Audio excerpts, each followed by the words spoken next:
Welcome to Exit Your Matrix. I'm Brad Villers. Discovering truth through discovery of self. That's what this channel and my content is all about.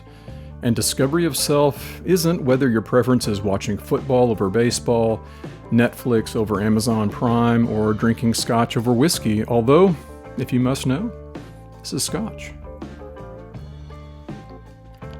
Yummy. It's setting aside the incessant consumerism and entertainment to understand what it means to pursue true fulfillment. If that resonates with you, I think you'll like what's coming. Thanks for being here. So this will be the first in a series of videos where I'll be reviewing a book that I've just finished, The Most Dangerous Superstition by Larken. I first heard about it quite a while back from Keith Knight, who hosts the podcast Don't Tread on Anyone, which I highly recommend, and he's also the managing editor at the Libertarian Institute. Keith has long called this book required reading, and I was slow to take his advice, but now I definitely see why. I'm a big believer in working to understand underlying causal factors, rather than just kicking the can around in the plane of effects. And The Most Dangerous Superstition is as good an example as I can think of. And because of the fundamental truth it communicates, it also serves as a good canvas for me to broaden the scope of the discussion and share some things that I've come across that I think will act as good adjuncts, corollaries, and examples. With one of them being me offering the possibility of the why, a collective memory of our origins that I believe is the most plausible and documented explanation for our behavior, something that we'll get into later. One last thing before we dive in. As I was psyching myself up to step into that sultry, stagnant morning air known as suburban Houston, Texas, for today's morning dog walk, I wanted to listen to something different and figured I'd go to James Corbett's The Corbett Report, which I haven't listened to in many months. Because I've experienced it so routinely, I've also become a believer that things present themselves at the appropriate time, so imagine my surprise when I see that his podcast from June 24th was a discussion of, you guessed it, this very book. He covers the book in a different way than I will be, but his coverage is excellent and I highly recommend it if you want to delve further, and I'll include a link in the description. Well, maybe one more thing. There's a great thinker who I believe can really add to this idea of superstition and that state of being superstitious. I'm not superstitious, but I am a little stitious. So here we go. The book starts with a section titled Preparing the Reader, and summarized, this gets to the heart of pretty much all the subjects I cover, which is that the topic itself is really the secondary issue. Kind of like the therapist who suggests that the thing you're arguing with your significant other about isn't actually the source of the problem. At least that's what I read on the interwebs when I used the Google machine.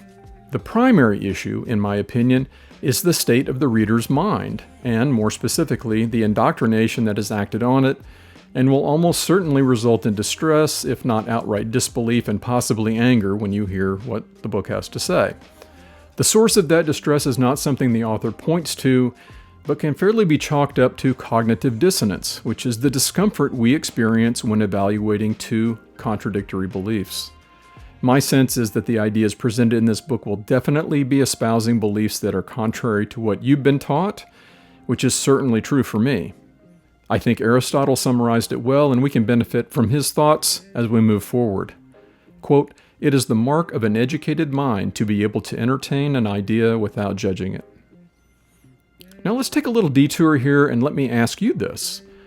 What would you identify as the single source of the majority of suffering, injustice, and brutality that has plagued humanity?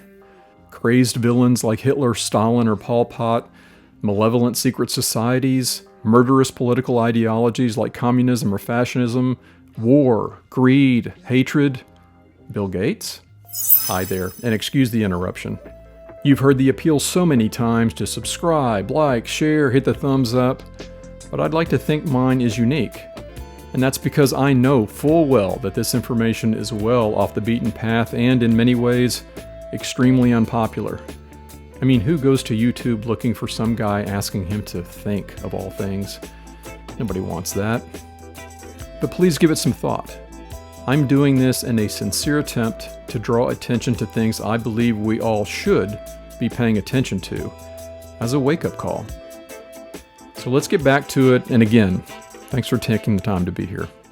Now this is an opportune time to take a look at some text from the book. Quote, "The punchline of this book is easy to express, albeit difficult for most people to accept or even to calmly and rationally contemplate. The belief in authority, which includes all belief in government, is irrational and self-contradictory. It is contrary to civilization and morality and constitutes the most dangerous, destructive superstition that has ever existed. Rather than being a force for order and justice, the belief in authority is the arch enemy of humanity." So as I write about causing disbelief, distress, or anger, he goes on to point out the obvious, which is that practically everyone has been raised with the exact opposite belief system. Quote, "That obedience to authority is a virtue, that respecting and complying with the laws of government is what makes us civilized, and that disrespect for quote-unquote authority leads only to chaos and violence." And I should point out here that every time he uses the word authority or government or laws, he always puts them in quotes throughout the entire book. And he claims that this confusion leaves us with a complete false sense of morality, that doing as we're told is what's right, and not doing as we're told is wrong. And I want to do a little bit of editorializing here because this hints at what I believe is a foundational cause of the condition we're in, which the author and I both agree is slavery. Maybe slavery with more freedoms, material possessions, and choices of entertainment than others, but slavery nonetheless. And that is the abdication of our responsibility for ourselves. This is important because it seems to me we clearly have a demonstrable predisposition to obey, seeking to be told what to do. Given the seeming absurdity that millions would follow the commands of a single ruler, Etienne de la Boétie concluded in his discourse on voluntary servitude that the cause was, as he put it, habituation to subjugation. On its face, I would agree, and that being seen in the typical pattern of child rearing, with parents reinforcing that obedience to them and anyone in positions of perceived authority is virtuous. What we know of the Western outcome-based education practices being based on the Prussian model of compliance, and on into adulthood and the eventual observance of laws.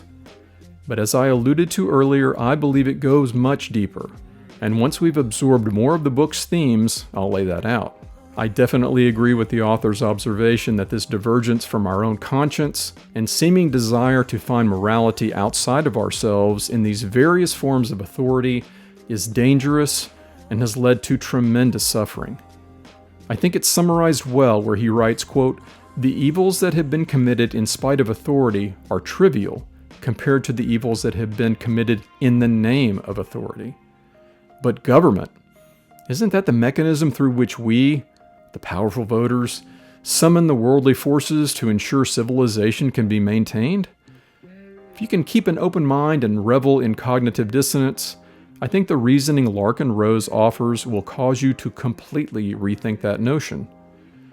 Let's conclude with the roadmap he offers of what's ahead, to be offered in what he calls stages. First is a distillation of the term authority, so that it can be defined and examined. Part 2 will be his argument that the very concept of authority is inherently flawed and intellectually bankrupt, and that government is incompatible with logic and morality, resulting in it being nothing more than a religion.